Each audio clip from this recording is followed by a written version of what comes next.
How's it going, everyone? Johnny Talk Sports here to bring you my top 10 college football playoff ranking as we look forward to the College Football Playoff Committee releasing their first playoff ranking of the season.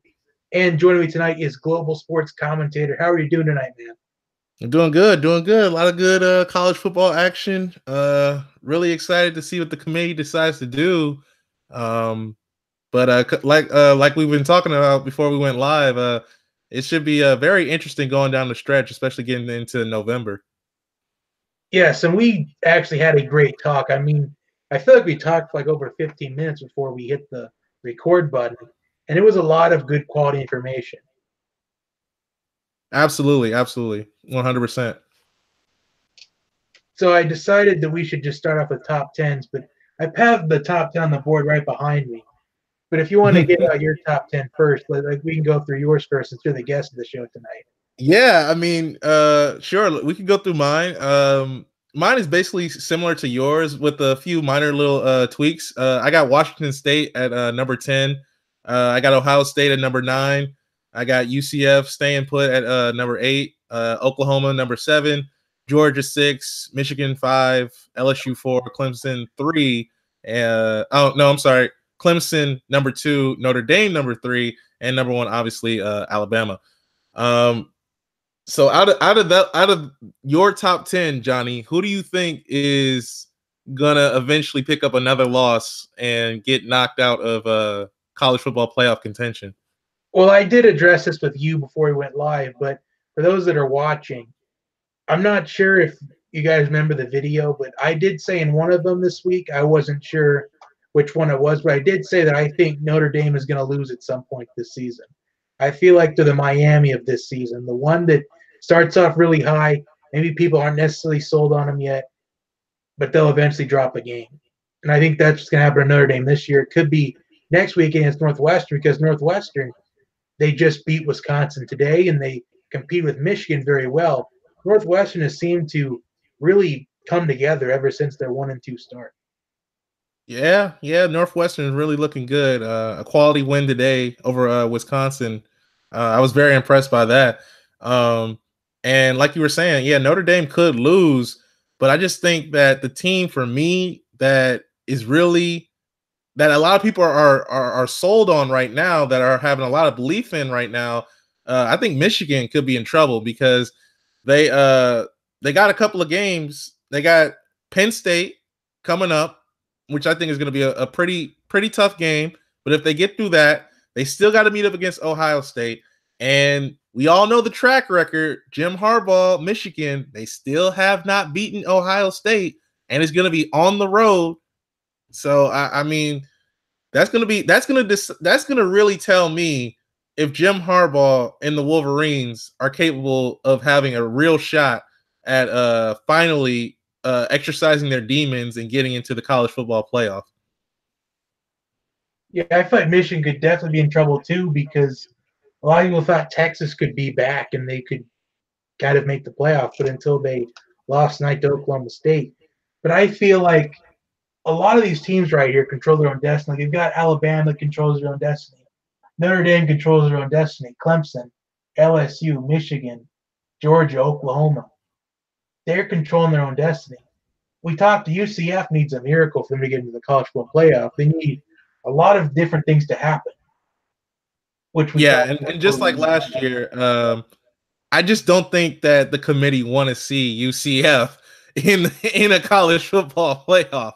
I mean, I don't think that. I mean, people say they want to see the underdog. They want to see UCF team be able to get in, but I just don't think that as far as the committee and as far as entertainment level, I don't see them, putting them in unless craziness happens and all these teams just start falling off. Like if LSU loses, Michigan loses a couple games, Georgia loses, Oklahoma loses, and then they just have to throw their hands up and say, all right, we got to put them in.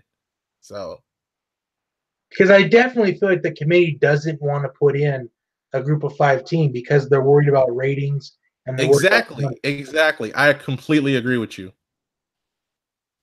I think the only way a group of 5 team would ever get into the college football playoff because everybody had 2 losses and they were undefeated.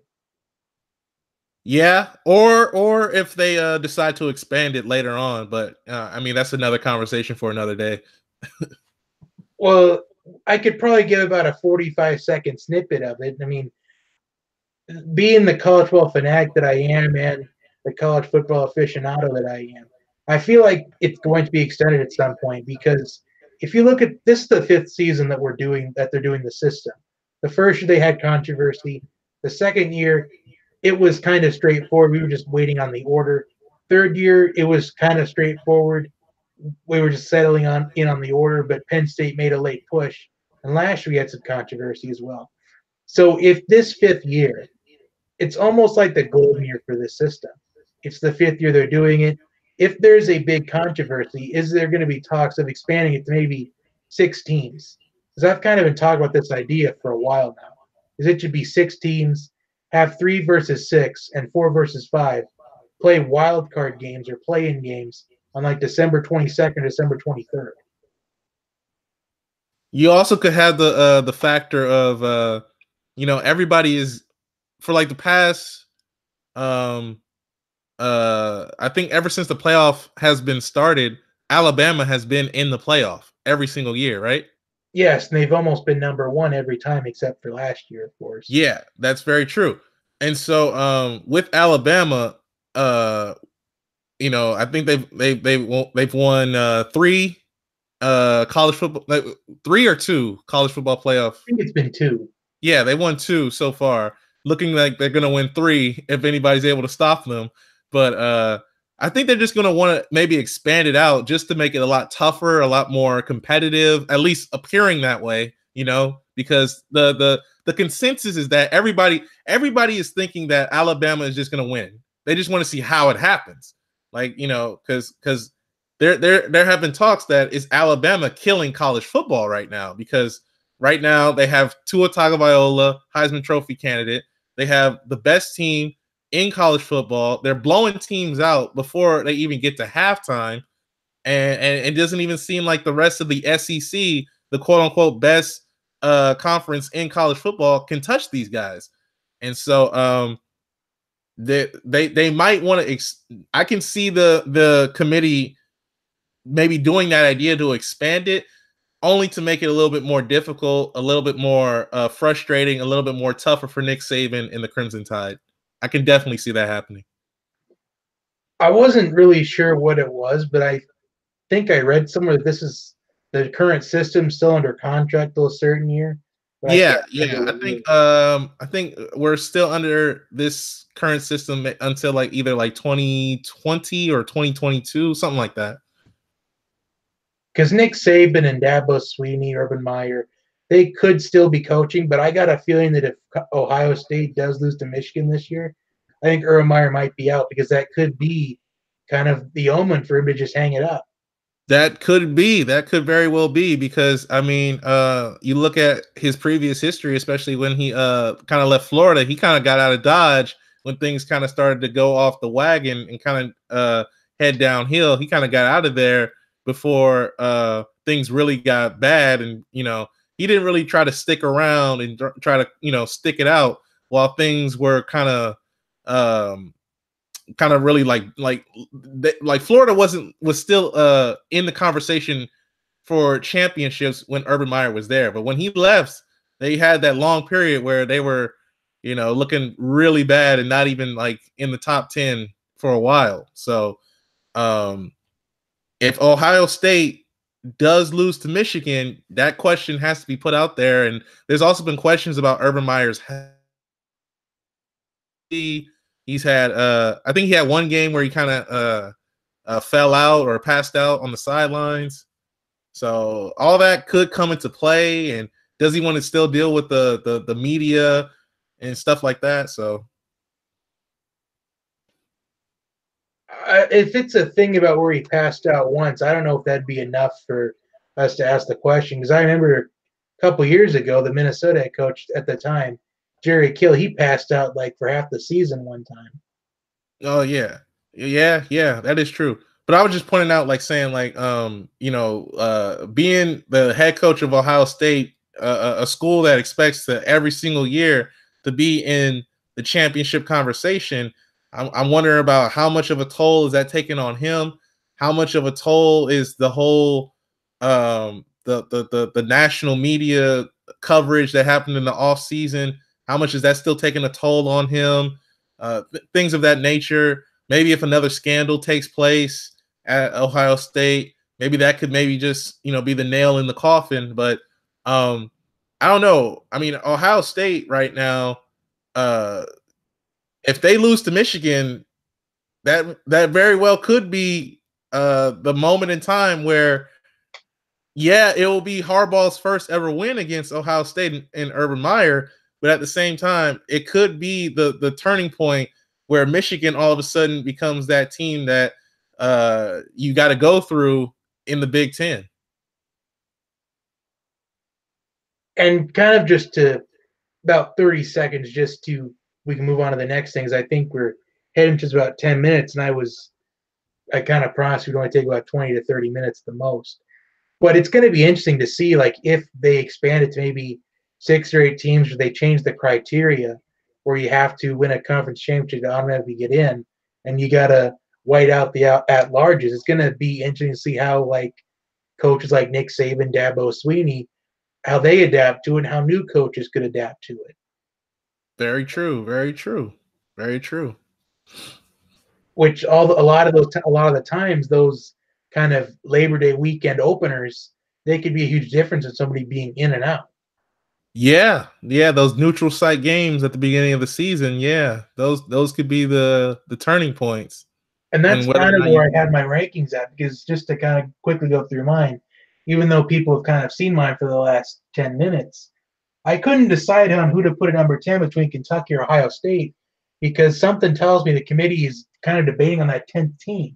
I think it's going to come down to who's going to be in that 10th spot, because we kind of talked about before you went live, where you said they might come up with some reason to put Ohio State in the top 10 still, but I think it could be they might want to put Kentucky in there to set up a top 10 matchup between Georgia and Kentucky to kind of help out Georgia so they can get a signature win just in case.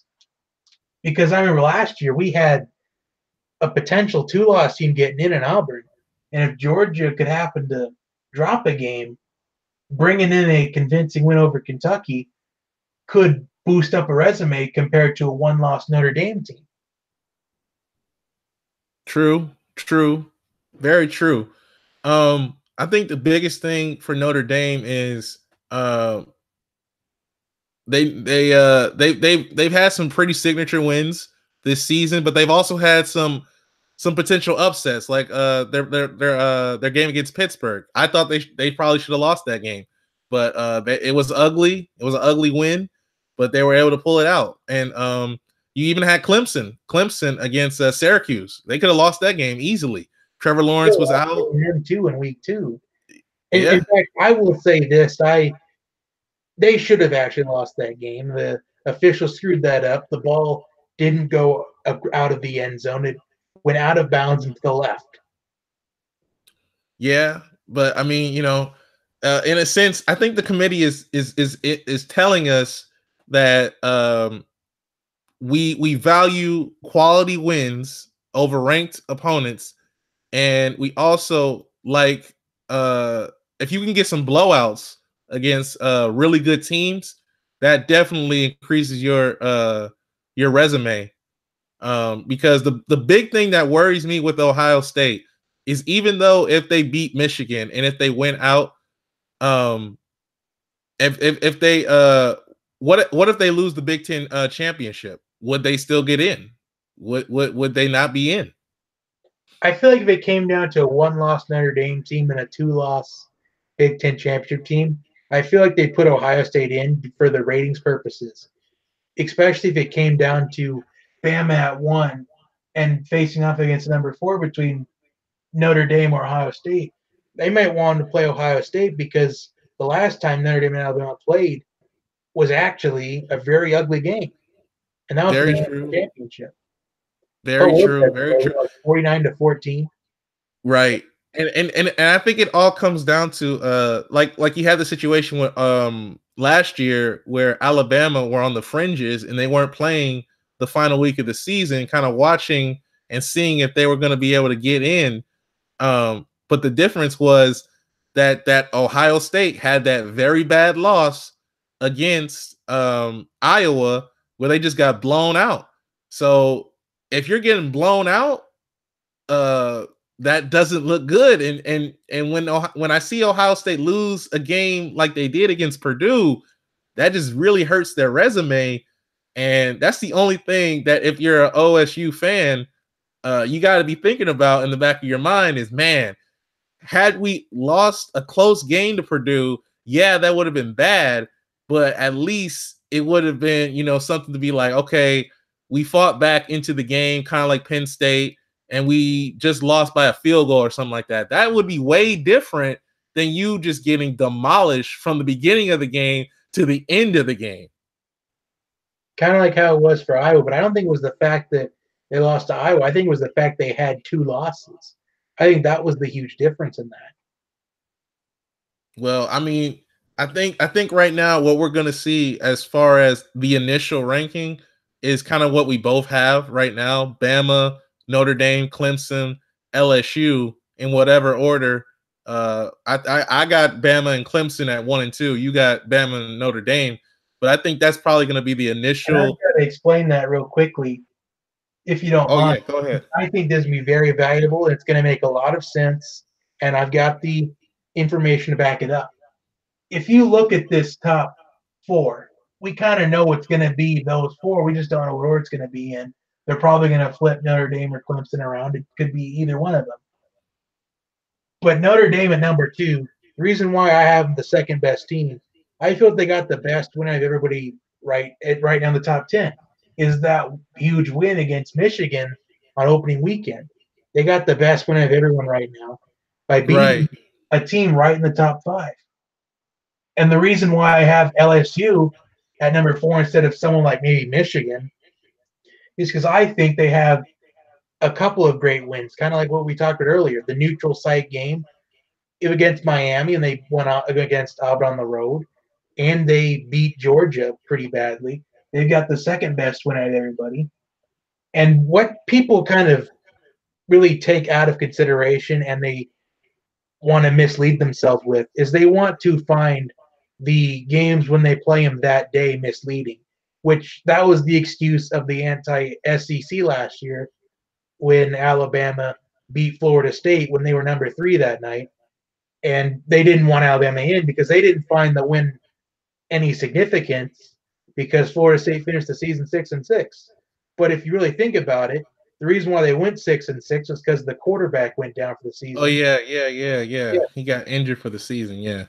And when he did go down, Alabama had the game in wraps 24-7 with 6 minutes left. Yeah. So yeah, because I mean, you look at Auburn and how like a lot of people thought that they had a good chance and opportunity to get into the playoff this year, and because I was saying like a few weeks ago, before Washington had lost to Oregon, had Washington not lost to Auburn, and had they beat them on the opening week, that would have looked a lot better for their resume. And if they had beaten, Oregon and just been able to win out, Washington could have been in the conversation to get back into the college football playoff. Obviously, them losing several different games and then even losing a bad loss to Cal tonight did not look well on the resume. But I'm just saying for saying for an example, losing that opening game of the season could determine whether or not you get into the playoff. And it's kind of crazy how that happens. How the first game of the season is just held in such high regard. Like it could be make or break. Absolutely. And kind of throughout, just to finish out the top 10, I've got Washington State number 9, UCF 8, OU 7, Georgia 6, Michigan 5. And we kind of established the top 4 with 4 being LSU, number 3 Clemson, 2 Notre Dame, and 1 Alabama. And even though I don't think Alabama really has the resume, they haven't beat a quality opponent yet. At least from my Absolutely not. The only thing that's really holding Alabama up there is the fact that they're demolishing teams the way that they're doing. It's although not the they fact did that they demolish. played any quality team. It's just the fact that they're demolishing teams handedly before it even gets into the second half. So, but I think if they're able to win out, um, but here's an interesting scenario. What do you think about this, John? What if they got to the SEC championship game and lost? Would that create some chaos there to where you all of a sudden are thinking, do we put Alabama in because of what they've done all season? Or, are we just putting them in because of their name? If I they feel like don't. they put him in because for two reasons. One, because of the name, like you said, and two, because of the money, because they know that Alabama fans are going to travel. Always. But my thing is like if they don't win that SEC championship and if they don't have that title as SEC champion, then you have that whole conversation of, should they get in, should they not get in once again, just like last year. But I don't know. I mean, if it comes down to them not, win, all I'm saying is like I wouldn't be surprised if they had a game in which they, struggled or maybe they lose or something like that. But if they don't, if it comes down to them and some other team, I'm picking Alabama because they want to see Nick Saban and Alabama in the mix because that's going to bring more ratings, that's going to bring more viewers. Everybody always wants to see Alabama lose every single year. That's the whole element of it. Yeah, I think even if they lost the SEC title game by like a score of like 27-13, I still think they get in because if you look at this, we at least see that a team is going to lose twice. Whether it's going to be in this scenario, we can automatically take off LSU. We could probably take off UCF as well. There's no way they get in. We can take Kentucky, Ohio State / Michigan out of the mix. And if Oklahoma wins out, if Notre Dame wins out, Clemson wins out, it could be kind of trouble because would you take in? This is where it's really going to blow our minds here. Let's just say Georgia wins out and Alabama wins out. We've got Notre Dame winning out. We got Clemson winning out. And we've got the Big Ten champion winning out, whether it's Michigan or Ohio State. We've got them winning out too. So we're putting in three already with Notre Dame, Clemson, and the Big Ten champion already. So we've got those three unlocked. The question is, let's just say Oklahoma did lose and they couldn't win out, but they still won the Big 12 championship. We would take them out. Who would be number 4? Would they put in Georgia, who lost one game to LSU, but they got beat up pretty bad in that game, or do they put in Alabama, who may have lost the game, but they lost 17-14 in overtime? And there again goes that dynamic, and you still would get two SEC teams, but I still think if it came down to Bama versus the field, I got to go with Alabama because they want to see them in there. That could be the only way that Alabama missed the playoff because we already have Notre Dame already in, Clemson in, Big Ten champion in, whether it's Michigan or Ohio State. So that would really throw a wrench into the committee's plan because I feel like the committee's bluff was called out last year, and they might really have to expose themselves this year if it comes out of that scenario. My thing is, if Alabama ends up losing a game at any point in the season, people are going to want them not to get in.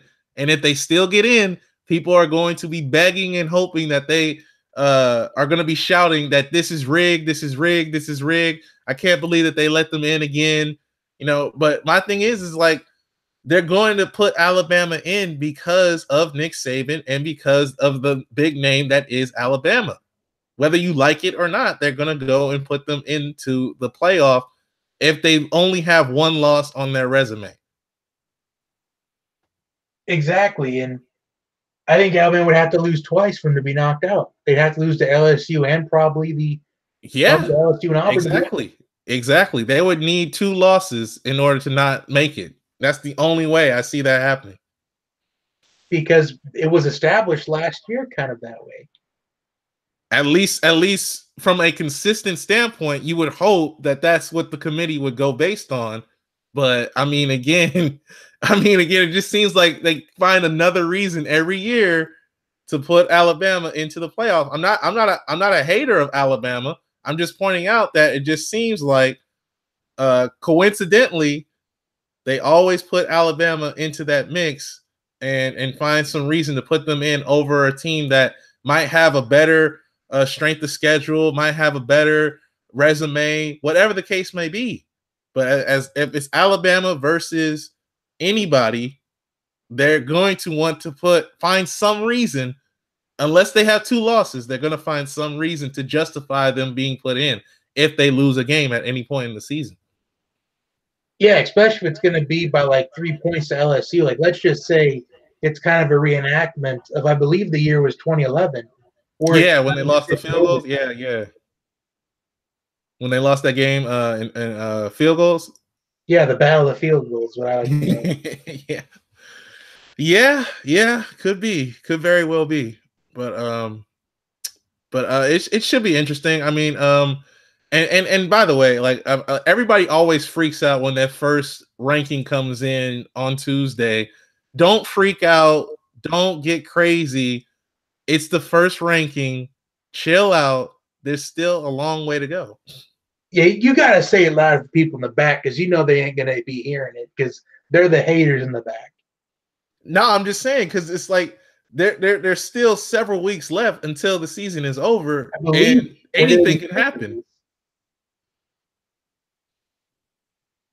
So, yeah, the first initial ranking, that doesn't mean anything. That doesn't solidify anybody quite yet. The teams that I think that I would put in right now, like as far as like I'm thinking that they're going to be in, and they're going to win out, is probably Alabama, Clemson, because the ACC is not that good this year. If you don't mind, let me just mention real quick. Based on their main schedule of Clemson, it looks kind of easy on paper, but maybe in actuality it may not. There's always a chance that something crazy could happen. Yes, and the ACC not being that good this year, because I believe the opposite side of that, it could come down to the winner between Virginia and Virginia Tech on the final week of the season. Very true, very true. But I'm just assuming, like, just for I think the teams that that I would put in right now without a doubt is Alabama, Clemson, and Notre Dame are locked. That 4th spot it could be LSU, it could be Michigan, it could be Georgia, it could be Oklahoma. You could even put Ohio State in the mix potentially. There's a lot of options, but we still got a long way to go. So I mean, this first ranking doesn't mean a whole lot. It just is showing what is the first ranking is just gonna lay the template, the marker down for where everybody is at. Yeah, and it's definitely gonna lay the marker down. Kind of like what we were talking about at the beginning. It just shouldn't matter. Just win out and you're good. Exactly. Just win and you're in. Just win and you're in. Like kind of like what we're saying. Bama controls their own destiny. Notre Dame controls their own destiny. Clemson controls their own destiny. LSU, Michigan, Georgia, OU, even Ohio State, they control their own destiny. Even you can say Kentucky and Washington State could control their own destiny, at least for them in the conference-wise. Yeah. The only one that should complain about something is UCF, but based off of history, maybe not so much. They would need like an extreme. They would need a 2007 to get in. They would need something remarkable to occur. Just like everybody just start falling off and losing every single week. And some of the teams ahead of them are going to lose at some point.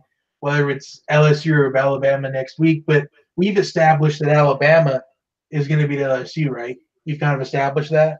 I'm assuming so. I'm thinking that Alabama's gonna win, but I mean, it could go either way. But I'm thinking that Alabama is going to win out, and I'm thinking that it's gonna be Alabama.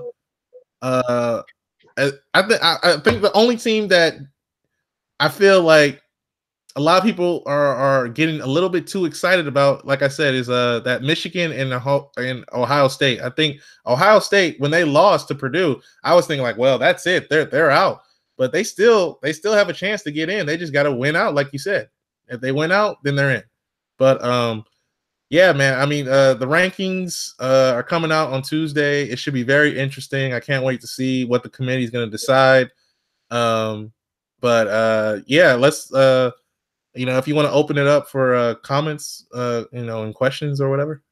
All right, we're about at the half-minute mark, but I did want to go over a couple of different scenarios what could happen. Like, let's just say that LSU, in the event they do beat Alabama, if it's like a 9-6 game battle, the field goals are 12-9 or whatever. Like, let's just say that LSU wins out after that. So let's add LSU to winning out with Notre Dame and Clemson, and then LSU wins out as well. So LSU should get in if they win the SEC. So we can eliminate Georgia with 2 losses. So we could take out Georgia. OU does win the Big 12 championship. The winner between Michigan and Ohio State wins the Big 10. So they're winning out. Let's just say Bama wins out after that. And they lose by 3 points. The Battle of the Field Goals Part 2, the 2007 Part 2, 9-6. Like, who would be that 4th team out of those 3/4 teams? Now there's an argument that you could put. Now I would say that the Michigan Ohio State is probably going to have the biggest argument, because they're going to say that, well, we've played bigger and better quality opponents than Alabama and Oklahoma, because had Oklahoma not lost to Texas, that Texas loss right now is kind of looking kind of bad, because Texas just lost to Oklahoma State tonight. Although it may not though. But I'm thinking that it could come down to Michigan, Ohio State, or Alabama. Like you were saying, if Michigan or Ohio State win out, it'll come down to them versus Alabama. Even if Oklahoma wins out, because they still got to play Bedlam. And I think Oklahoma State is going to be ranked in this initial top 25 because they beat Texas. And they're going to have to still play West Virginia too. So even if Oklahoma wins out, they win convincingly in Bedlam and against West Virginia. Are you still counting them out? I'm not saying like counting them out like they have no chance. They still have a pretty solid resume, and they've beaten some pretty good teams. I'm just saying that I'm looking at what the committee is probably going to give up as far as what they're going to see. And like I said earlier, they want to have Alabama. They want to have a big name team in there. Not to say that Oklahoma's not a big name team. It's just that they want to have that star power in there. And we all know that in college sports, the star power comes from the coaches. So they want to see a Jim Harbaugh. They want to see a Urban Meyer. They want to see a Nick Saban. Does Lincoln Riley, Kyler Murray, putting them in there above the rest is, I don't know if that would make sense for the committee. I'm just looking at what makes sense, from a viewer aspect and what the committee is going to do.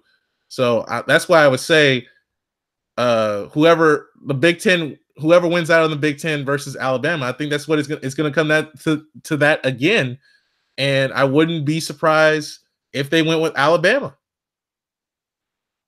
And I feel like if you're a fan of Oklahoma, Michigan, Ohio State, Alabama, you want Notre Dame to lose. You are just yes, you are begging for them to lose a game. If they lose a game, they're automatically going to be out. They lose, yeah. If Notre Dame loses, then that just opens the door for the Big 12 to get in once again, and the Big 10 to get in, and maybe even Alabama.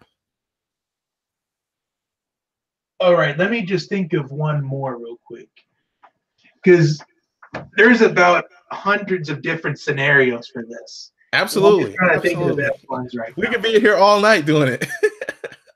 If that's something you're willing to do, I might try it. See, I feel like a college football professor doing this. All right, let's just say that. Okay, Bama wins out.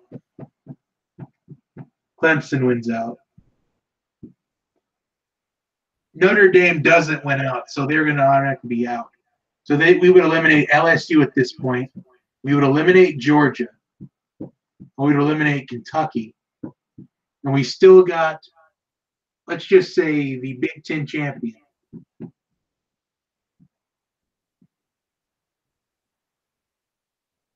Versus the potential Big 12 champion. And you have Washington State win out. And then, yeah, like just kind of, yeah, would there be any hope for a Washington State or the Pac will be sitting at home? I don't know. I think the biggest thing with the Pac-12 is that the conference, all these teams beat each other. All these teams have just like they take turns beating each other every single week, it seems like. And plus, I don't know, like sometimes, like, I don't know, as a guy who's on the West Coast, I don't want to say it, but sometimes it does feel like there is a West Coast bias, because not a lot of people are staying up to watch a lot of these West Coast games that go deep into the night. Yes, and see, in this scenario, we've got all of the Power 5 conference champions this scenario. Exactly. I think the only four spots. I think if it wasn't Washington State, let's replace Washington State with a Washington or a UCL or a USC, then absolutely, then the Pac-12 would have a shout, because having that big name like USC or having like a team like a Washington, who have been like, notoriously doing well these past few seasons, or USC not so well this year. But if USC was in the mix instead of Washington State, then oh yeah, the Pac-12 would have a shout. And that recency bias too. Exactly. Like if it was USC, I would feel more confident if it was like a bigger name in the Pac-12 rather than a Washington State. If it was an Oregon with Justin Herbert, or a USC that has like a rich history of college football, or Washington, who have done pretty well. If it was one of those big name teams, big name schools like that, I could see the Pac-12 having a shout. But I don't know if the committee are going to, push for a Washington State to get in over a Kyler Murray in Oklahoma, over a Jim Harbaugh or a Urban Meyer in Ohio State, and or a Michigan, things of that nature. I just don't know. But I mean, I think that there's like a ton of scenarios, a ton of different possibilities. Like I said, the first ranking only just lays down a marker and just shows everybody where we stand at this particular moment in the season, because a lot of craziness could still happen. I don't want to say it's all said and done. Like the one team that I'm like confident at this moment, I'm not saying that they're 100% going to get in, but I just believe that Alabama will probably be into the college football playoff. And after that, it's really up for grabs. I really have no 100% confidence in all these other teams. All right, here's the final scenario. So as you and the viewers at home can see, we're looking for the top four. We're assuming that all of these teams went out. We're assuming Alabama, Clemson, Notre Dame, Ohio, Oklahoma, and Michigan or Ohio State wins out. We're assuming that those 5 teams will win out. Who are you leaving out? Who am I leaving out? Well, I think it depends for like so if Michigan beats um if Michigan can beat Ohio State, put I would probably have it like this. I would probably have it Bama number 1, Clemson number 2, Notre Dame number 3, and then in the final spot I would probably go with Michigan instead of Oklahoma. But that's just personally me because even though like, Texas played very well and Oklahoma did a great job battling back and forcing overtime, I just don't know if that loss to Texas is going to go over real well with the committee. I don't know. I don't know. Well, But let's then again, this, they might. But here's the kicker though, right? They might put Oklahoma ahead of Michigan or Ohio State because the potentiality of yet again having Heisman Trophy candidate Kyler Murray in the playoff like they had with Baker Mayfield last year.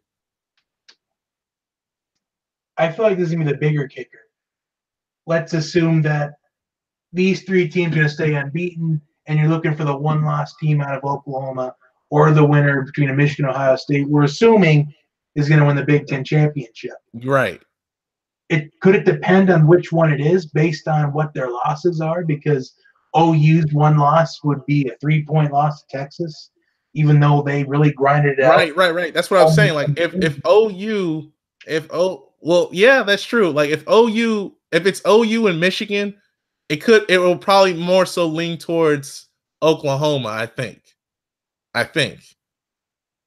But then again, you could say Michigan, their only loss is to Notre Dame, right? And that was like the first game of the season. Yes, and that was by 7 points. Yeah, and I think they weren't. It was a close game. So I don't know. Somebody's going to be upset. That's for sure. Somebody's going to be upset when the committee has to decide who's going to get in, and if everybody just wins out in this scenario. So I mean, if it's Oklahoma that get left on the sidelines, you could argue that that was only a loss in overtime, a loss where they came back, and I believe it was at Texas, right? It was the Red River rivalry. They lost it with, I think it was about in the last 10 seconds. Were they at home or was it at Texas? The neutral site game in Dallas. Oh, okay. So, but if it's Ohio State and Oklahoma, I probably would have to lean more towards Oklahoma because like Ohio State had that really bad loss to Purdue. I would agree with you on that. I feel like if it definitely comes down to OU and Ohio State, I think it definitely goes to Oklahoma because Ohio State's it just kind of looked embarrassing though. But the question is, would they just want to see Bama and Ohio State? Because this would be the 1 versus 4. Right. Would they expect to see kind of what happened? Could we expect to see J.K. Dobbins turn into Zeke Elliott in that game? That's true. That's true. That's true. Because that's what I think could have happened last year. Is maybe they wanted to pick Bama over Clemson, and their excuse, like Bama to play Clemson instead of Ohio State, their excuse probably would have been for the ratings builder, and they didn't want to see Ohio State lose 31-0 again. Exactly, because I don't know if Ohio State, like with Ohio State, last year, like that the big thing was do you want to put them in even though they had that really bad loss to Iowa? And I don't know. Sometimes, and that's the thing. Like I heard somebody say like the difference is that like Michigan, like even when they lose, like we saw this season, it's like a really close loss. When Ohio State loses, it is blowout city. They get blown out, and it's like, whoa, you didn't even have a chance. So that's the one thing that, like I said, just like last year, that Purdue loss is going to be a black eye on them. So yeah, especially definitely came down to. Well, hopefully we don't really come into this controversy. I mean, well, as the college football fan that I am, I would love it to be controversial. Maybe it could lead to some changes, but I would just feel bad for the fan base that gets left out, especially if it ends up being Ohio State potentially that kind of gets left out, though. But at the same time, maybe not, because Ohio State knew they were in control of their own destiny. And I know they kind of have been through a lot with the whole scandal and Nick Bosa kind of leaving the team to prepare for the NFL draft. Although I do feel like there'd be a time where Ohio State is going to definitely miss Nick Bosa, but I didn't think it was going to be against Purdue. Yeah. But here's what I would say, right? Like, here's what would be just like the thing that would eliminate the controversy, right? So why can't we have these teams that are both on the bubble that have like really close resumes and both deserve to get in? Why not just have them play each other? Just like one game playoff to decide who gets in. That's kind of what I was hoping for last year with Bama and Ohio State. I would, yeah. I mean, think about it. How would you rather just like you would rather see them decided on the field, like decided on the field instead of having a bunch of people sit around and debate about who should be in. Is it 11 or 13? Because I feel like they may have changed at some point. As I think it was originally 13 or 14. I'm not sure.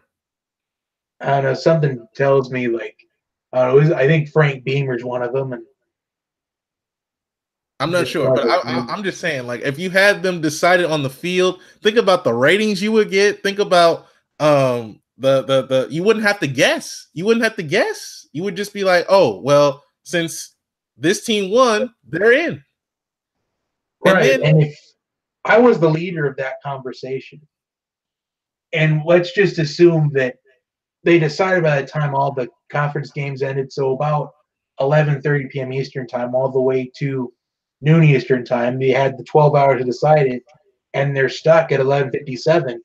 Something tells me they probably wanted to. They kind of want to do the right thing in this situation, but they couldn't plan it out in that much of an advancement because they would kind of blow up on us. Like it would kind of mess with our minds. I think they just did all right. Who votes for Bama or who votes for Ohio State? And I think it was majority rules at that point because there's no way you got 13 people to agree with that decision. Yeah. I don't think it was like a unanimous decision that it was just like, oh yeah, we're all gonna go for Alabama to go in. I think it was probably like it could have been down to that one last person deciding I'm gonna go with Alabama instead of Ohio State. But that's what I said. I think you would have been more of like, I feel like it was going to be more majority than that. I feel like it was going to be like maybe 9-4 or 8-5. I don't think it was 7-6. Oh, okay. But regardless, that's why I said like they need to come up with a way. Like I don't mind the 4 teams. Like surprising enough, like everybody's saying that we need to expand. I don't mind having 4 teams just because of how crucial it makes, getting into the playoff. Like you can't lose more than one game. If you lose more than one game, then you're out of contention for it. Like imagine if like later on we have like 2-3 lost teams getting into the playoff, and it's like, okay, why are all these teams getting it? It's like with the with March Madness. You can agree that some teams that get into March Madness shouldn't be there. Like for the first week, we see like a few upsets, but we also see like total blowouts. And you notice that that's a 68 team field, and we still get people complaining and getting upset. Right. Exactly. So I think you can't. Not everybody's going to be happy. So that's why I said if you have a scenario like this one that you're presenting right here, if you have a scenario like we had last year, instead of everybody, instead of it, being decided in a room where they're going back and forth on who should go in, who should not be in, just have them decided on the field. Why can't we just have one game playoff and then whoever gets in, you now have less time to prepare for your playoff matchup against the number 1 seed. Like you're in, but your disadvantage is that you got only a less time to prepare. Yeah, and kind of what I was saying at the top of the show was, why don't we just have it be 6 teams? But I don't know if I said this part at the top of the show, but have the 5 conference champions from the Power 5 conferences, and then your highest group of 5 team. Because not only are we watching the race for the playoff, we're watching the group of 5 race as well because we want to see which team is going to get their chance to kind of have a chance to upset a blue blood team, like maybe upset a Michigan or an Ohio State or an LSU in a potential New Year's Six bowl game. That's right. That's right. That's right. And plus, it would also kind of put more importance on a lot more bowl games because when we do get into bowl season, I mean, if it's not the playoff, it almost seems like the ESPNs and a lot of these major networks, they don't really put a whole lot more importance on some of these bowl games anymore. Right, and because bowl games are more like you've won 6 games, you met the requirement, you've won half your games this season, play another one, and get a bunch of free stuff in the process. Right, exactly. But I mean, like, if you, I get it, right? Like, I'm not against expansion, but I'm just saying I don't mind having it at 4 teams right now. But if it were to expand, that would be great because then you would give a lot more opportunity for certain bowl games to have some importance. And then you would be, and if you're looking at it from an NCAA perspective, you're going to get more money, you're going to get more viewers, you're going to get more people to show up to those games because it has national championship implications involved in it. So, and it's more games too, and especially during the holiday season, and you're going to have all these. Like, it not only is it going to be beneficial for the NCAA, but I know I'm kind of a big guy myself.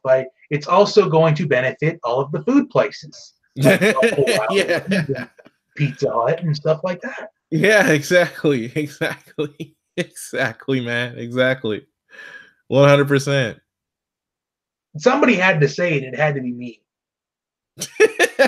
Like, I don't know if I've been too loud the whole time, but I know that I've had some inconsistencies with the microphone, and I don't think you've said something yet about it, but I feel like my voice has kind of crackled a bit in the last couple of weeks with microphone-wise.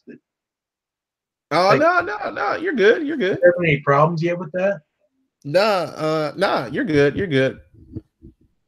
Because I was thinking maybe it was that I was being too close to it or something. And I've kind of backed away from it about a foot or two. So I was just wondering because I know we've been at this for about 45 minutes almost. Well, wow, about 52 minutes.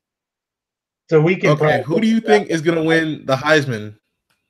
Who do I think won the Heisman? Yeah. Okay, here's my thing. I think it's going to be probably Tua, especially if they keep winning games. But who I think it should be is Kyler Murray. Because it depends on what kind of value you're looking at it with. This is kind of going back to the Deshaun Watson, Lamar Jackson controversy. But it's almost like a reverse of roles. Lamar Jackson may have had better numbers, but Deshaun Watson on the best team. It depends on what the object of the Heisman Trophy is. Because I think it's kind of, you know what it reminds me of? On the best team.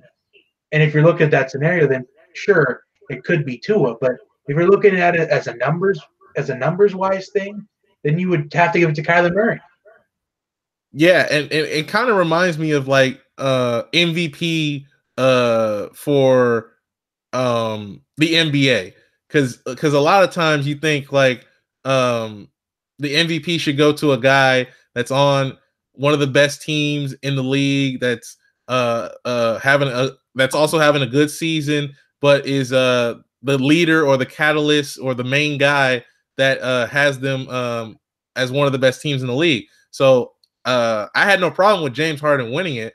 But that year that Russell Westbrook won it, it just basically seemed like he won it because he had all these different triple doubles, not because and because, like, yes, he was valuable to his team, but his team, correct me if I'm wrong, but like they weren't one of the best teams in the league, was OKC. Yeah, they had like the 4th seed in the West, but although I do think Russell Westbrook had more value on the Thunder than what James Harden kind of had, because I feel like if it wasn't for Russell Westbrook and all those triple doubles and, you know, being like the quote unquote stat pattern, I feel like OKC is probably one of the worst 5 teams in the league that year. Yeah, probably. So again, I had no problem with him winning it. It was just interesting that it didn't go to somebody who was on one of the best teams in the league that year. So I think that it like you said, it'll probably go to Tua, but there was a while where like I was thinking like maybe Dwayne Haskins could get a shout because he had better numbers.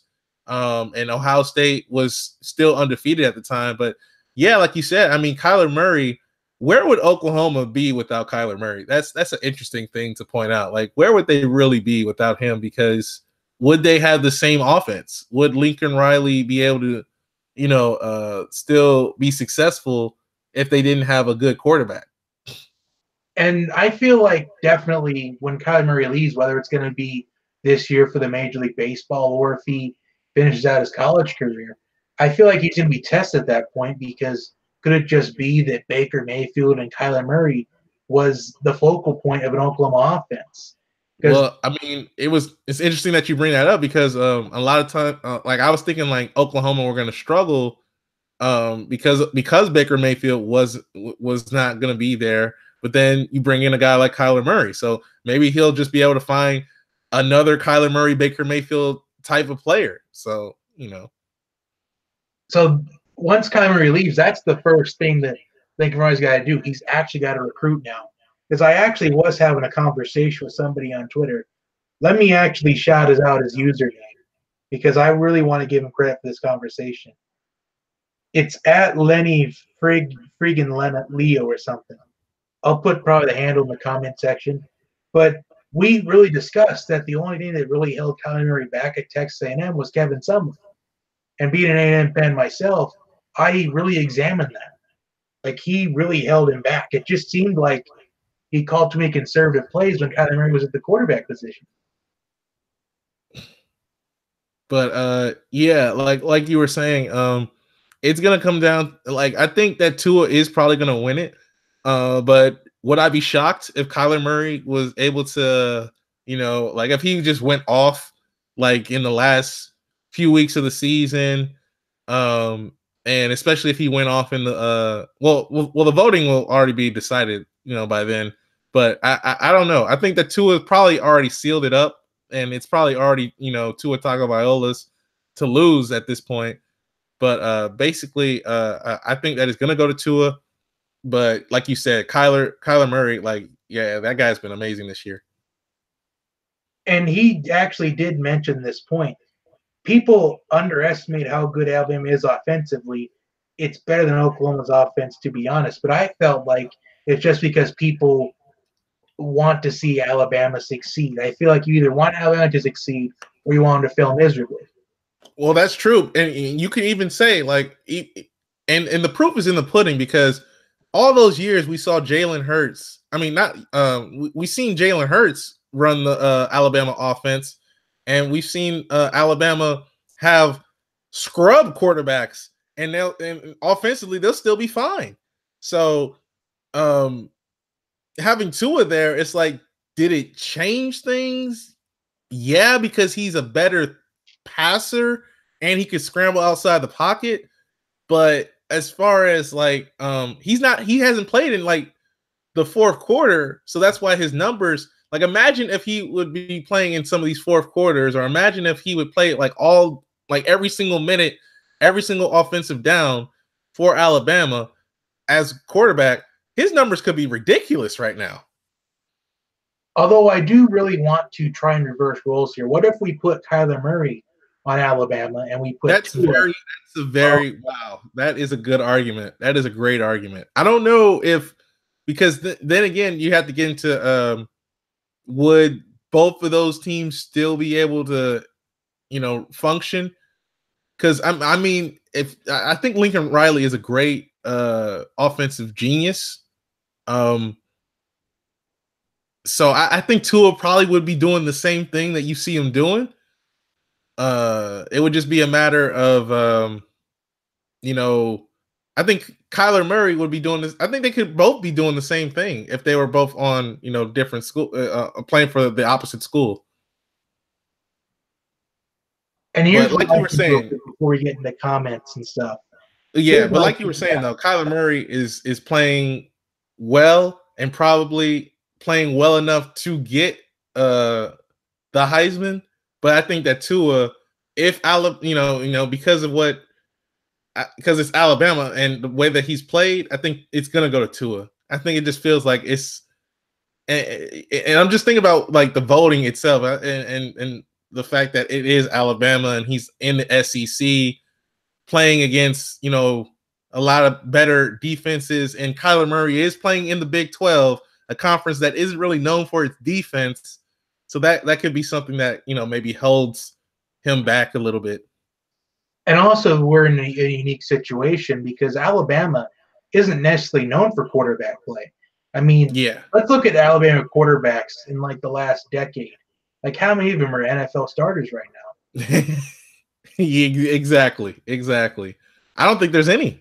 I feel like the best they've got is AJ Was McCarron's a backup for the Bills, or at Oh least, yeah, AJ McCarron. yeah, he should have been traded to the Browns, but they screwed that whole thing up. Yeah, I think yeah. As far as like NFL talent goes, like it's so funny to me how dominant a lot of Alabama players are when they're at Alabama, but it just when they get drafted, it doesn't always 100% transfer over to that next level. Especially with Trent Richardson, Eddie Lacy. I mean, you could maybe at this point, do you even throw Amari Cooper in there as well?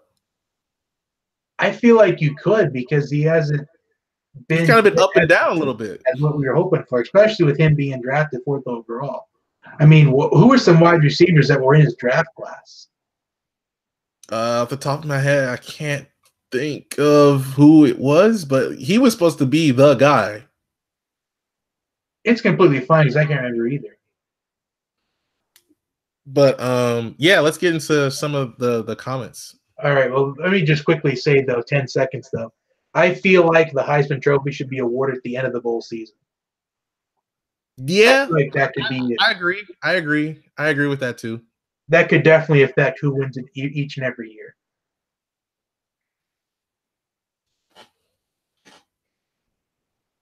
All right. So our first comment is from Benjamin Beers. He just says, "Hey," and then he says, "Do you think the Chiefs are going to win tomorrow? It looks like they playing the Broncos, right?" Who are the Chiefs playing tomorrow? Let me see. I don't know. I think as long as it's not New England, yeah. All right, you heard it there, Benjamin. As long as it's not New England, then yeah. And then he also won the USC game today, but I think it was Arizona State by 3, right? Yeah, it's supposed to be Denver, and I think and they're playing at Arrowhead, and so yeah, I think the Chiefs are going to win that. Then he also asked about the USC game. I think Arizona State won that one. It was like 38-35. Yeah.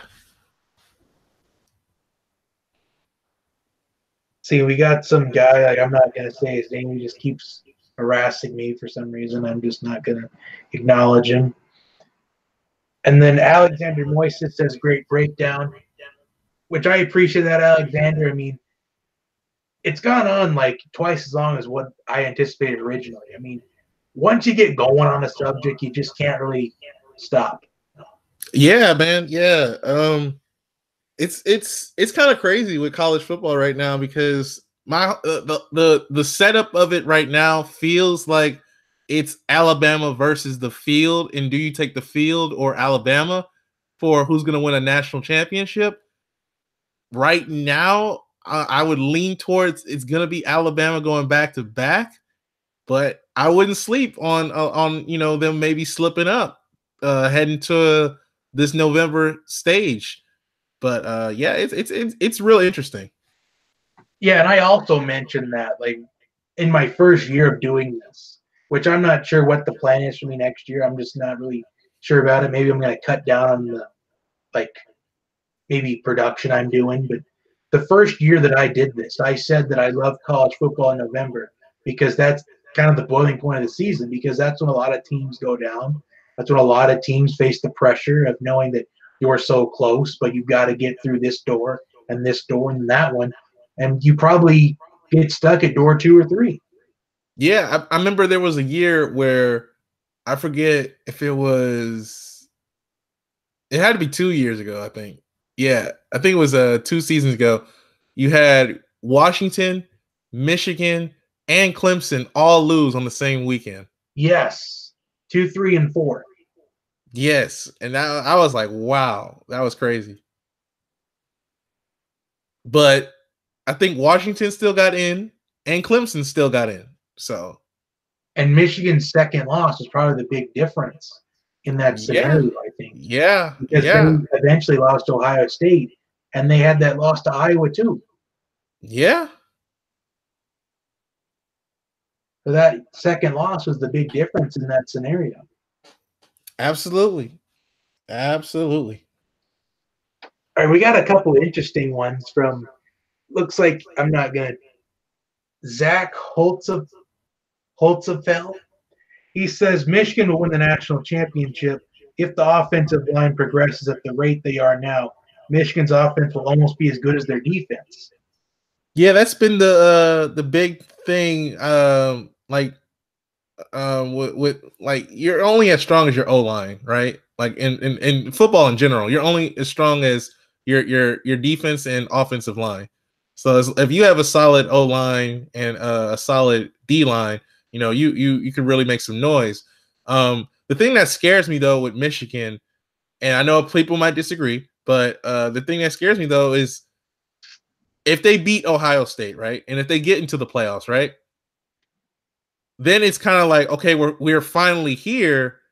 Could they have that feeling of, we're going up against either a Clemson or we're going up against an Alabama, teams that have been in the playoffs, multiple years, that know how to win in the playoffs.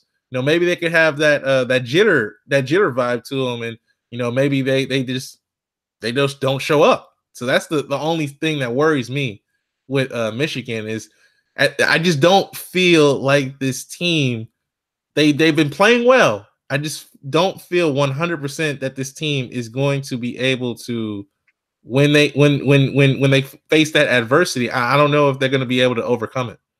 Especially since you've got the teams like Alabama, Clemson, like you said, they have had the experience to prepare for that. They prepared the entire month for it, prepared the entire December, and in the scenario in potential national championship game, both of those teams know what it's like to have that short preparation. Which, if let's just say, for example, if let's just say it's like Clemson and Alabama or Clemson and Michigan for the national championship, it wouldn't surprise you if Clemson came out to like a 14-0 lead early on in the game. Yeah, Michigan put yeah, it behind. exactly.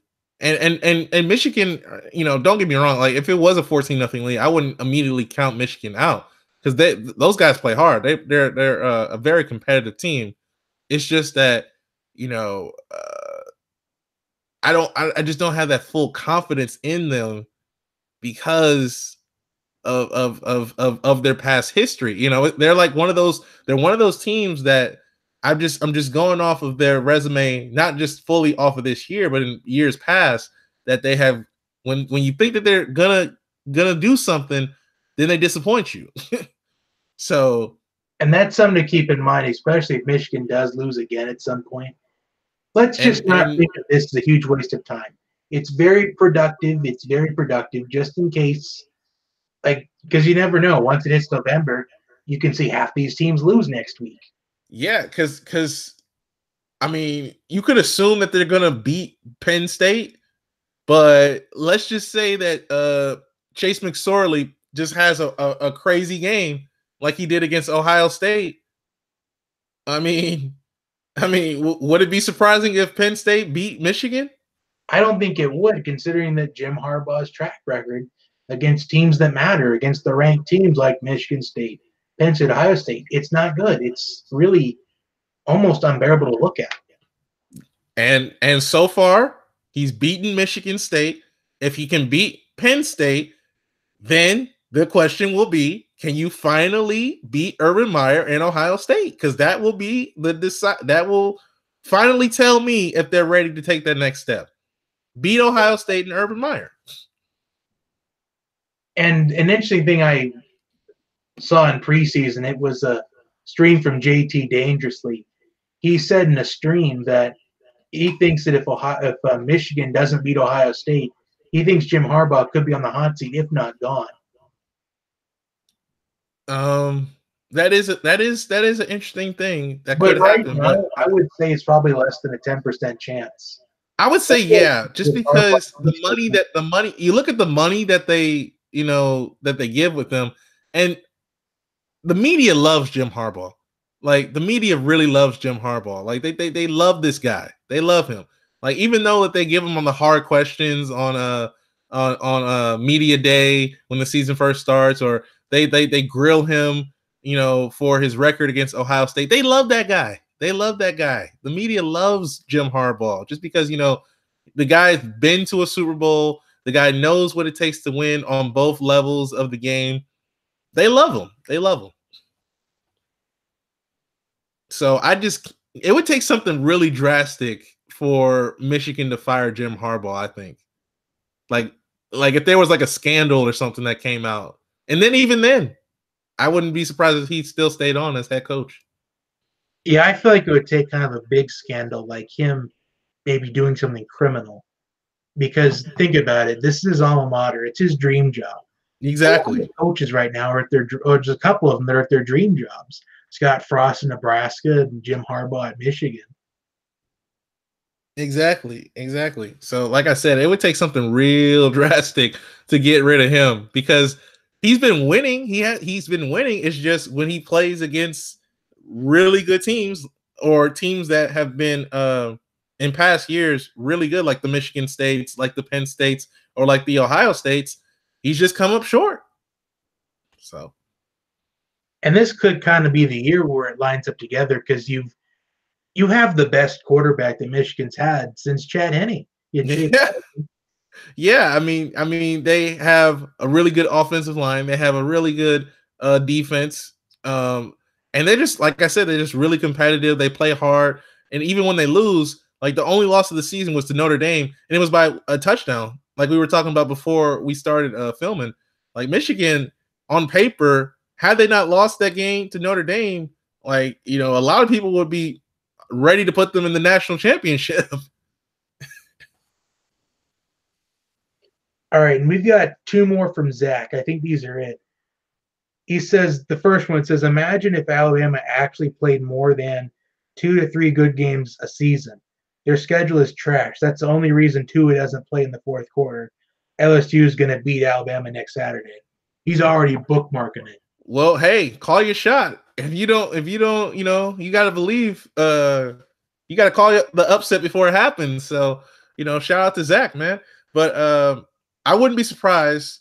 And in a way, do you think that sometimes playing these Mickey Mouse teams or these Mickey Mouse schools that that you just beat easily before you get to halftime, does that do anything to help Alabama or does it hurt them? Because like he was saying, if they played harder opponents and if they had a better resume, would people still be I don't want to say disrespecting, but look at Alabama with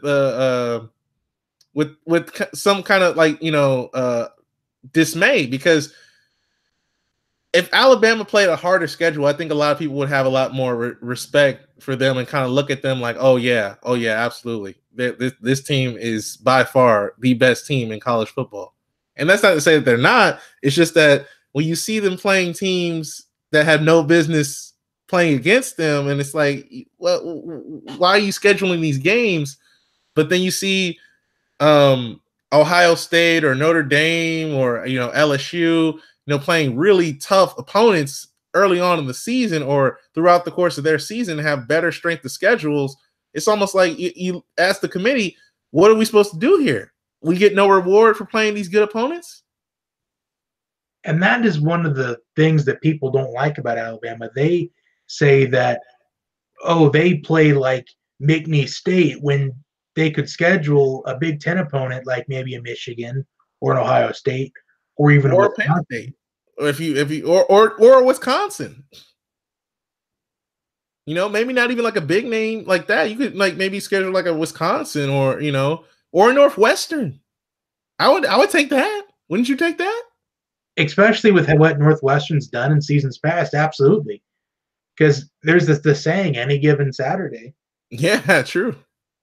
But yeah, they're never gonna ever travel out West Coast, and if they're gonna play like a top 5 or a top 10 team, they usually play them early on in the season at a neutral site. That's kind of usually what it is. I mean, you can't really knock Alabama for doing it, but what they could do is they could maybe say it's mandatory to they could do like an SEC Big Ten challenge, like early in the season, like maybe not even, it doesn't have to be opening weekend. It could be like week 2 or week 3 instead of having each SEC team play like William and Mary or like the Citadel in week 2. Exactly. But I mean, hey, I don't knock them because look at the results. they're the only school that's been in the playoff every single year. But to answer your question, if it hurts or helps Alabama to blow out opponents, I think it does both. It hurts them because they're not really challenged. They don't know like how to grind it out, like how to grind out a victory in all 4 quarters. Like it could hurt them, like if they're playing a team like Clemson or Ohio State and they're down by 7 points in the 4th quarter, they don't know how to respond to that adversity. But right, it kind of helps them because it kind of rests the bones. It prevents any type of injury to a big name player or a key player for a particular matchup when you're playing at Clemson or an Ohio State. Right, exactly. Because I remember a few years ago, when Jameis Winston in Florida State, I think it was the year after they had won the national championship, but it seemed like every single game FSU was in was like a nail biter, even against a team that they should have beat handedly. Yeah, I believe it was like, it seemed like half their season was filled with nail biters. Yeah, and in a way, nobody wants to see their team have to play like close games like that. But you have to think like this is going to prepare you for when you get to the playoff and have to meet against a team. It just didn't work out in their favor because we all knew what happened when they met up against Oregon. They got killed. It was no chance. And I think that's how Clemson won the national championship a couple years ago. Because if you remember, a lot of their games were nail biters. NC State, even Troy was a nail biter. They had plenty of nail biters that season. Yeah, that Troy game shocked me too. And didn't they lose the Pitt that year? Yes, it was the one where, yeah, the Pittsburgh kicker made like a, I don't know what it was. I feel like it was over a 50-yard field goal attempt with like 2 seconds left. Yeah. But yeah, so if I had to ask you right now, John, Alabama or the field, who you got for a national championship? All right, here I'm going to say this though. Right now, I would take Alabama to win the national championship, but I do think that there are 2 teams I think has a chance of beating Alabama, and one of them is Clemson. Although I feel like they'd have a chance. They don't have upperclassmen leadership in Deshaun Watson this time. You have a freshman in Trevor Lawrence, a quarterback. So that's why I only say it's a chance. And the second team I think would have a good chance would probably be Ohio State. And I'm only saying that because Ohio State dropped a double-digit game the year they won the national title game. And Ezekiel Elliott just kind of made himself a household name. And J.K. Dobbins didn't do the same thing. Yeah, I think I would probably say Alabama too right now. The teams that I think that can beat Alabama are LSU. Go Tigers. Go Tigers. You know, if LSU can beat Alabama next week, that would be amazing because that would send everybody wondering what's going to happen with the rankings. But LSU, I think, can beat them because I really like LSU's defense and how that could be like a potential matchup with Alabama. I also think a team that could beat them, like you were saying, is Clemson, and not just because like they have such a good team, but more so because of Dabo Swinney, because he's met up against Nick Saban how many times now? Like what, 3 times? Yeah. So they say, you know, if you keep on seeing somebody over and over and over again, you know their habits, you know their tendencies, you know what they like to do. So I think that would give a big time edge for Clemson. And it would come down to whether or not Trevor Lawrence could be the guy that could lead their offense and stay healthy. Yes, especially if it came down to Alabama and Clemson national championship. Could Trevor Lawrence do what Jake Fromm couldn't do last year? True. Very, very Yeah, I true. think Dabo may have met Nick Saban 4 times. I think there was one year where they played each other opening weekend. I wasn't sure if Dabo was the coach yet. I think it was Oh, okay. oh But I'm just yeah, but I'm just saying, like, he knows how to beat Alabama. Clemson have done it before, and so I wouldn't be shocked if they did it again. I kind of would be because I feel like Nick Saban's the GOAT in college football. Like he's the greatest of all time. And although it's probably in the foreseeable future that Dabo takes over Alabama when Nick Saban eventually retires. I don't know. I don't know because I don't know because I don't know how long Nick Saban is going to be there. You know, and I don't know how long that'll be until he finally decides to hang up. Now, what's going to be very interesting is when Nick Saban leaves Alabama, who's going to want that job? Because who's going to want to follow up a Nick Saban and what he's done with that school and that football team? And a wise man, not even a year ago, told me that you don't want to follow a legend. No, you don't want to be the guy replacing the guy. You want to be the guy you want to be the guy who replaces the guy replacing the guy. You want to be the third person coming in. Because it's going to be anybody's job that wants it. Whether it's going to be someone like maybe Dabo, or it could be an Urban Meyer if he's still coaching at that point. But I tell you what, as soon as Alabama loses a game or they don't have a conventional Nick Saban sort of season, or they have a bad season where it's not national championship or bust, that's gonna be tough for their fan base and everybody to kind of like be like, wow, Alabama is not good. Yeah, especially if there's like a year where they missed the college football playoff, they're going to call the season pathetic. It's going to be called a failure, and it's. But yeah, man, it was good talking to you, John. Maybe we could talk next week about Probably, but we got one more thing from Zach, if you don't mind. He's kind of just calling another game. He says, now if the game wasn't at the Big House against Penn State, then he could possibly see him lose. Very small chance. But Michigan is going to punish Penn State. Final score 38-14. Yeah, I wouldn't be shocked if they just blow out Penn State.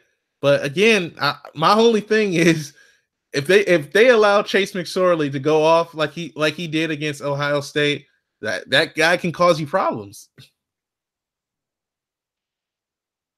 And I'm going to unleash my Week 10 college football predictions either tomorrow night or Monday morning. So I'm not really sure who to pick in those games yet, but it's going to be a very difficult decision. There's a lot to think about, especially with us hitting November. Yeah, 100%. 100%. Well, thanks for joining me tonight. I really appreciate it. I know we're kind of man. We're heading to about an hour and a half, about 4 times as long as I thought we were going to be on. Well, I mean, like you said, once you start going, you just can't stop. Yeah, I'm not really sure. I would definitely be down to have you next week, but I'm really thinking about getting other people's opinions, though. Maybe like if we can do a big collab, maybe on the week before the rankings get released, like maybe after conference championship week, we get at least a couple of us kind of talk for maybe a half hour, kind of get everyone. Yeah.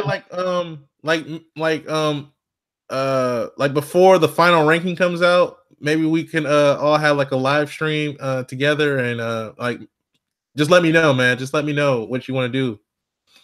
Because I was thinking about inviting Sam McBuckets. I've had him on a couple of times. Oh yeah, okay, cool. Process, but he's kind of busy with his work schedule right now. He's kind of busy with other stuff. Yeah, just keep me in the loop. Keep me in the loop. I love to come back on, and especially after everything is kind of like the dust is kind of like settled, and we kind of finally see who's where at the end of the regular season, if you want to call it that. Absolutely, because I've kind of got a list of people I want to at least offer to get on. Yeah. So like if you don't come back till like that 6 week, that would be why. Oh, okay. Yeah, no problem. No problem. All right, thank you again for joining me tonight. I'm definitely gonna have you on again for sure. Cool, cool, cool. Love to Actually, be gives back. out Love a to be lot back. of Appreciate it, man. You have a good one. better information than me. By the way, subscribe to Global Sports Commentator. He's got great pieces out there, especially with what's wrong with the Giants and the Raiders. Yeah, yeah. I'm Right. working on a few videos that I want to release sometime this week. So I don't know. It just depends on when I'm going to release them. Whether it's going to be midweek, like on a Wednesday, or like at the end of the week, like on a Friday or a Saturday or something like that. But yes, definitely come tune in, subscribe if you want to. Check out my content. Would so appreciate that. Just really glad to be on talking college football with you, Johnny, and just talking sports in general with you. You're a really good guy, man, and I've been following you for a long time, dude. So I know sometimes like you know you mentioned that you don't know how long you're gonna be on, but I hope you continue, man. Keep I on going as mean, long as possible. it might not be if I don't continue. It's just that I'm planning on being busy for maybe the next year because I've really decided to go back to school this year, and I could get busy with that after the season, especially the later I get into it, the more classes I want to take because I really want to get a degree. I feel Yeah, like yeah, yeah, no doubt. Yeah, I'm in the same boat with you, man. I'm in the same boat with you. Um, it's a lot going on, and you know, yeah, the YouTube stuff is real cool and all. It's just you know, you trying to manage real life with the YouTube, but it's kind of hard to kind of motivate, especially with being a small channel. Because I know yeah, you had a problem with that a couple weeks ago, where he kind yeah, of sarcasm in the video, like, why would I make this video when only like this amount of people are going to watch it?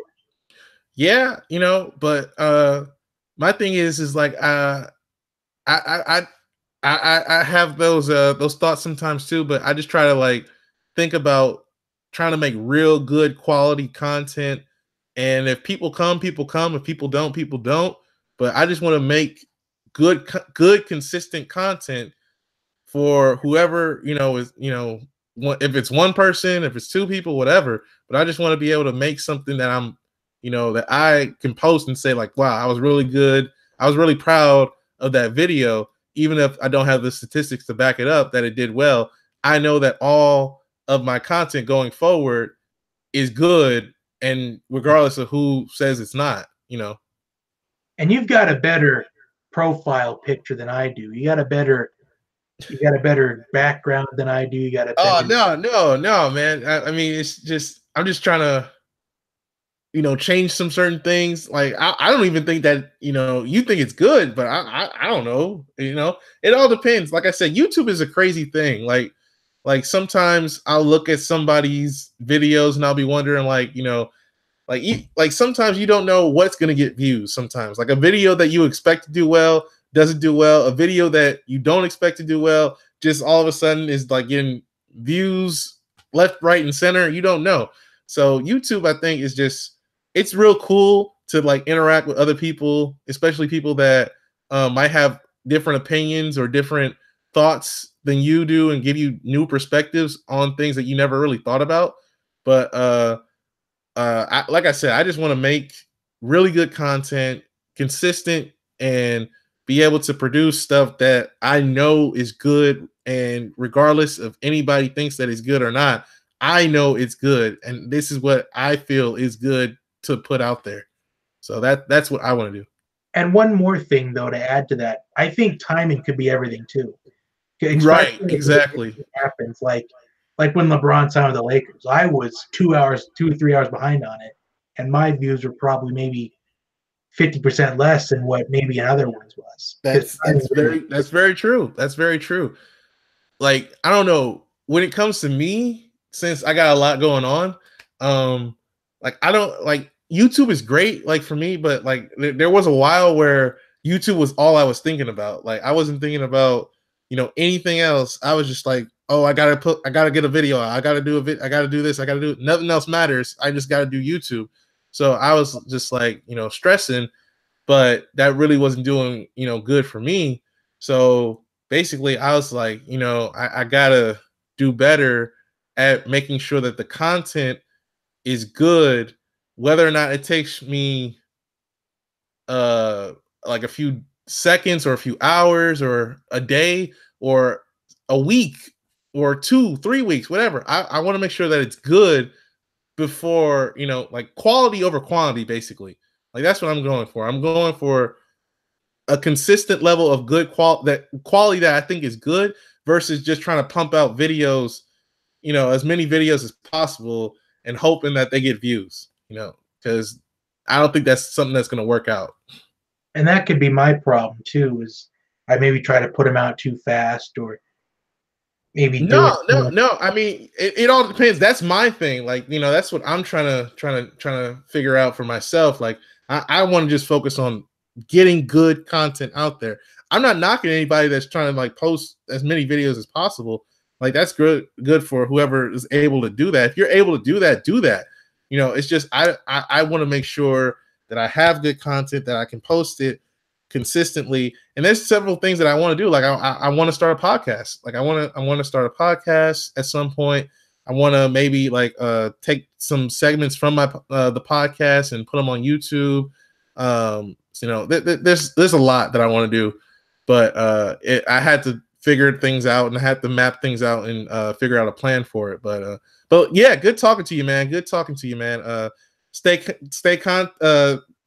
connected. Don't be a stranger. Feel free to talk to me, DM me on Twitter, whatever, man. Because it was good being on. All right, I gotta put your Twitter in the description box as well. I'm gonna do that right when I stop the broadcast. All right, brother. All right, you take care now. Yeah. All right, see you. All right, see you, man.